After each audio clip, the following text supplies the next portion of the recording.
Good evening and welcome to the 2016 NCAA Women's Basketball Elite8 quarterfinal number 3 press conference. We are joined by the University of Alaska Anchorage Seawolves and head coach Ryan McCarthy, student athletes Christina Davis and Megan Mullins. We will begin the press conference with a couple of comments. Lastly, Anchorage won 79-55 over Francis Marion to advance to their third semifinal in school history. They will be taking on the winner of the Grand Valley State-Pitt State game tomorrow night at 8:30 p.m. We'll begin with an opening statement from Coach McCarthy. We're very pleased to advance. I guess, the saying that Jim Valvano came up with was survive and advance, and that's, what we try to do every time and compete like it's our last game. We have 7 ladies on our team that they're looking at the light at the end of the tunnel here, their senior year. I couldn't be more proud of our group, and Francis Marion was a really good team, and Brianna Burgeons had a heck of a game. I mean, she was really competing out there, and we did our best to stop her, but she gave us the business for 29. So, but I'm really proud of our effort.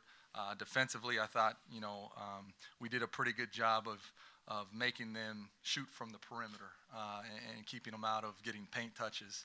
For me personally, just the opportunity to coach these 7 players as they head out in their career is an honor for me, because they have given so much to the program. And 4 years ago, I was standing in an intramural gym asking 3 players that had never played college basketball to be on the team so we could practice 5-on-5. So we've come a long way, and I'm really proud of them. Thanks, Coach. We'll open it up for questions from the media. Just a reminder to state your name and affiliation before each question. So we'll now open it up.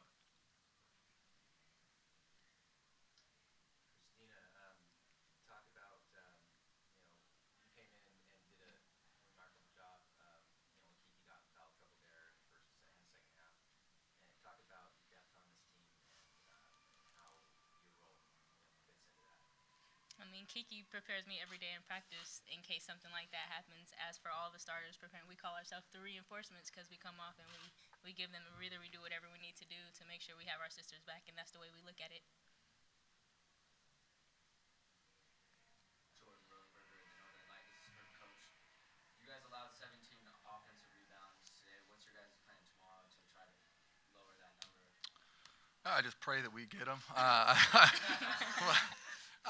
Box out. I mean, this is a team that we knew coming into the game. They averaged 15 and a half offensive rebounds in a game.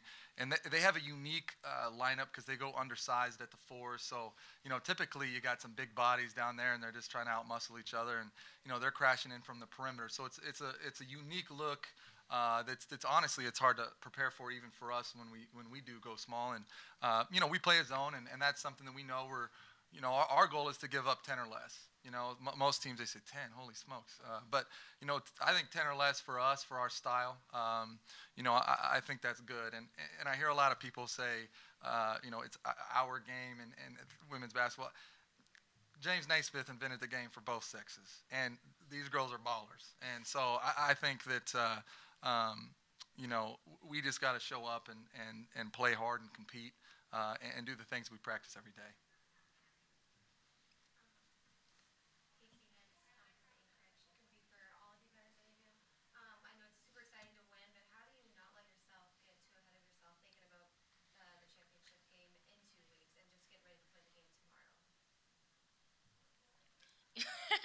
We take each day like one step at a time. We've had that experience of getting too ahead of ourselves and taking the L. So we kind of use that as motivation. Like, we know what we need to do. We know we can't jump too far ahead. I mean, every day isn't promised. Crazy things happen in March Madness, so we know that we got to focus on tomorrow and not 2 weeks. Yeah, and jump on Christina. Our coach does a really good job of getting us into a lot of tournament settings, where you are playing back-to-back games or 3 games in 3 days. And so we know that, this is a great victory for us, and we're really, really proud of the work that we did today. But we know that we've got a huge one tomorrow. So we just don't let ourselves get too hyped, but, enjoy this because it's a great win. Coach, have you had a chance to take a look at Pittsburgh State or Grand Valley State at all? Yeah, I watched both teams on our side of the bracket. I haven't looked at anything past that, but in fact, during the games, I wasn't watching. I had no concern about Bentley and whoever they were playing, and Virginia. I don't even know the games. I was just looking at our side of the bracket because we get a whole week to prepare for Indianapolis if that ends up being the case. But both teams are very similar, actually. I think it's kind of that Midwest style. They got some skilled players, some bigger post players that are skilled. So if whoever we get matched up with, we're going to have to be really disciplined, and it's going to be a completely different ball game than playing someone like Francis Marion. So, from a preparation standpoint, I would say that someone like Pittsburgh State and Grand Valley would be something similar to what we would see in the GNAC with like a Western Washington or Montana State Billings. Any other questions? All right. Congratulations and best of luck tomorrow night. Thank you. Thank you. Thank you.